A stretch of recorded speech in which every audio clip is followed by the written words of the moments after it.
Hi, I'm Brian Denton. And I'm Mona Wong. Welcome to the Home Buying Uncensored podcast. We are here to talk to you about all the joys of home buying, all the struggles and tribulations, but we're going to make it fun and we're going to make it easy. Mona's going to make sure it is uncensored. Strap on your seatbelts, you're in for a ride. Good morning. I'm here with Brian Denton. We're both at Cross Country Mortgage, just hanging out. Say hi, Brian. Hey, Mona. I did take another shower and I did a little bit more thinking. And the $1 million question that is in everybody's mouth these days is, how do we win a bid on the house? Ooh. And it's hard, right? Without offering, I would say offer your left arm first, because unless you're lefty dominant, then offer your right, but start with the left, right? Next, you move into organs. I've heard that there were some offers going in with steak dinners, like a certificate for a steak dinner. It's wild. Are you kidding me? No, totally serious. Is that even legal? I don't even know. What if they were vegetarian, didn't want steak? Right. Let's circle back to winning a bid. How do we win a bid without having to give up everything that you have? Well, most pre-approvals that most people present with an offer aren't worth the paper that they're printed on. True fact. So as a matter of fact, you have some people that just go online and fill in their information and it spits out a pre-approval for you. In 3 seconds. In 3 seconds. No, it doesn't mean anything, and it's not strong. And most realtors are savvy to that, and then they'll be like, yeah, no, this is not a pre-approval. I know that there are some realtors out there that won't even accept it from certain banks. I know. I'm talking brick and mortar banks. So that, and that's sad that you can't even trust something that's from a bank. But good. I mean, whatever. That's good for us. I think if your mortgage lender doesn't offer a full pre-approval, what I mean by a full pre-approval is actually underwritten by an underwriter. Because all loan officers, believe it or not, we don't make the lending decision. That's done by underwriting. It's a third party that's approving. So you're handing in pay stubs and asset statements, and they're the ones analyzing those, and they're the ones that are going to say, okay, this is what you can afford, and I'm going to put my name on it and approve it. So it's an actual approval. It's really not a pre-approval. Yeah. That's one thing I love about Cross Country when I first came here was, their fast track program, right, where they can do a full underwrite on your file. And once you have an accepted offer, we literally just need a P&S and the appraisal, and then you can close. Right. It's phenomenal. You can close it in 3 weeks. I know. It's crazy, and again, that's just proper planning. I mean, to give yourself a better shot as a consumer, it's don't contact your mortgage lender on a Friday afternoon and go look at houses on Saturday and Sunday, because even if you find something you're absolutely in love with, unless you're willing to pay cash for it, you're not gonna probably get an accepted offer. At least that's the market up here in the Northeast. Yeah. So that gives you two tools to put in your belt, right? You got your fast track approval, and then with that, you're able to offer a quick closing. Yeah. Right. So that's 2 pluses on your offer. The other thing that is a big ticket item that is, a lot of discussion now is the home inspection. Now they're saying that the law has passed that you can't you cannot put in your offer to the sellers telling them that you are waiving your home inspection. Now, there's still a lot of speculation out there about this because, who is going to be the person who's enforcing all this, right? How do you know that an agent, because there are 2 types of people in the world. There are the types that work above board, and then there are the types that work below board. And they, and so how do you know, an agent's not going to say, hey, wink, wink, we're not doing an inspection? Is this when, Siri or Alexa is going to come into play and be handy? I don't know. I know. I just think that's absolutely crazy that anybody in their right mind would waive a home inspection unless your spouse or uncle or grandfather Oh, our friend. is a builder or something that can go through Yeah. when you're walking through that home, go through it with a fine tooth comb. But Right. what's the average price of a home in Middlesex County? I don't know, somewhere between 8 and 1 million. Right. So you're going to leverage yourself with an asset that's worth $1 million and not And having not it. inspect it. I mean, that's just crazy. You Right. know. So with this new law, you can't. Like the sellers cannot deny you because you can't tell them that you're going to waive it or not waive it. And then the other thing is waiving a mortgage contingency is always a big ticket item, which I strongly, strongly am against. I always tell my clients, do not waive your mortgage contingency unless you truly are prepared to pay in cash Or lose your deposit. or lose your deposit because I have no control over that. Yeah. Do you? Well, no. With the fast track though, the only way you could possibly consider waiving it is just putting an appraisal clause in there. Yeah. But like, what if you lose your job, which is happening very often right now? What if you lose your job? That's not something that you can control. Correct. Yeah, that's a good point. I think that's insanity, believe it or not. I do too. I do too.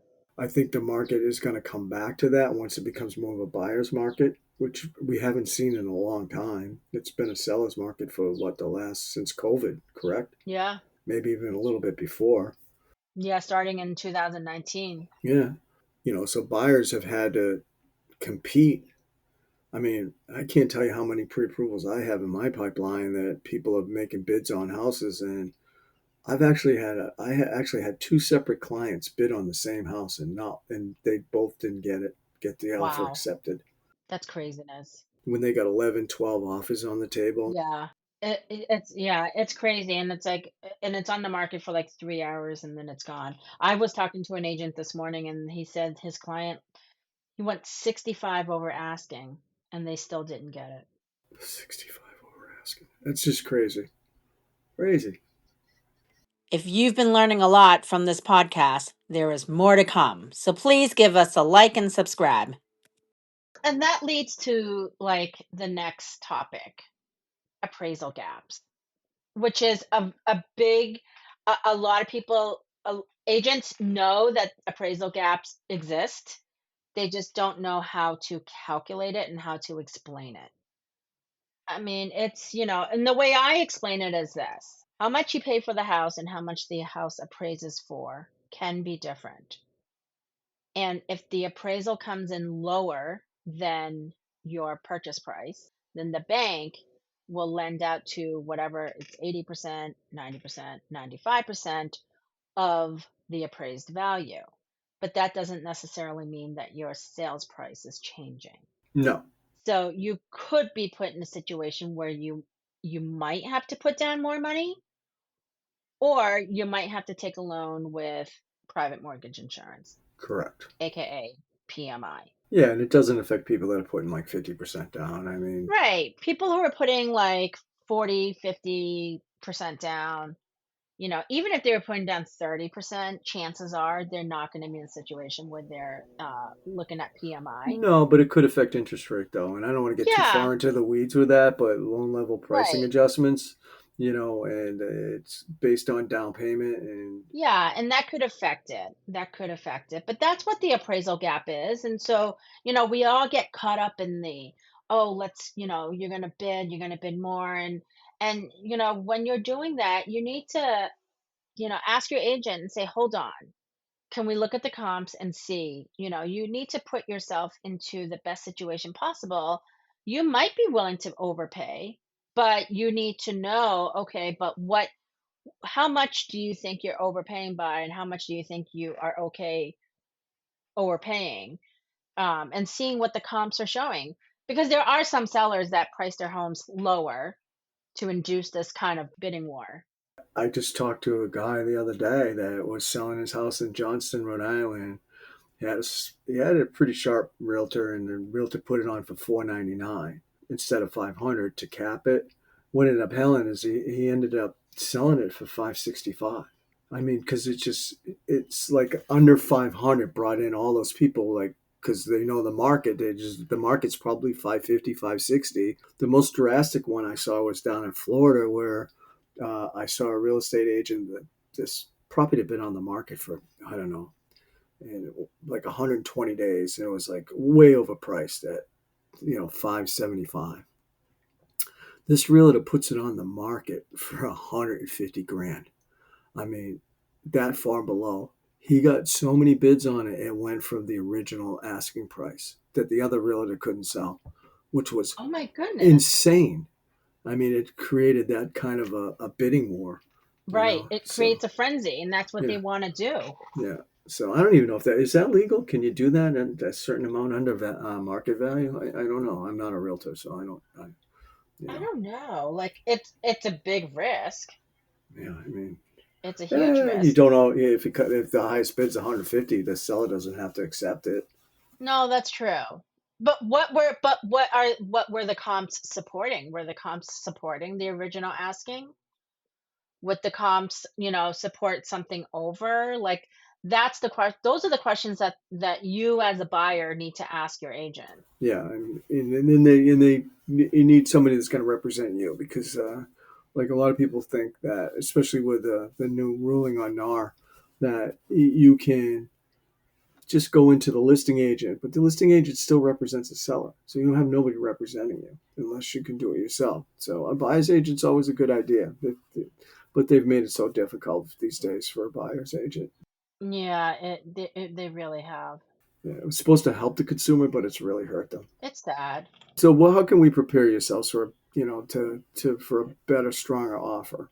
I think two things: get a full pre-approval or an actual underwritten approval, which we offer, Yep. and we're not the only ones out there that do it, but we do a great job at it. And have somebody that's a good agent that's going to represent you and really is a good salesperson. Is just not going to do the paperwork and throw the offer in. You know what I mean? It takes a little statesmanship and a little salesmanship to get a good offer in because you're going to Right. probably competing with 5 to 10 offers out there. So, Exactly. you know, Exactly. I mean, if you're working with an agent who has a reputation of being a douche, like you probably want to find somebody else because they're not going to.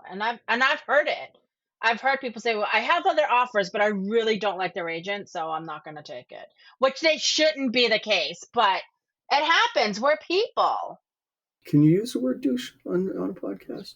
I don't know. We just did twice. I know it's kind of like we're turning this into Kill Tony. So Yeah. My brother's name is Tony. is it? Oh yeah, that's right. It is. All right, so let's wrap this up. All right. So, all right, get yourselves ready for these bids. Ask your agent what the comps are showing, what's going to be a reasonable price, and see if you are, willing to go over. Then make sure that you have a strong pre approval, have one that's been fully underwritten and ready to go. And that way you can also offer a quick closing. We don't suggest that you waive the home inspection, and you can't do that anymore, anyhow at some point moving forward. So yeah, and the mortgage commitment, I mean, you know how I feel about that, Brian. Yeah, I'm the same way. I always say, unless you're willing to, because it's just so much. I'm like, I see on LinkedIn people that are losing their jobs left and right every day. There are some things that you just cannot control. So don't do that. So yeah, that's my, I didn't take a long shower, so I didn't think that much today. But that's what I came up with. And we'll have tips. We have lots of tips for you. So we really appreciate you listening and tell your friends because we'd really like this podcast to grow. Ciao. Bye.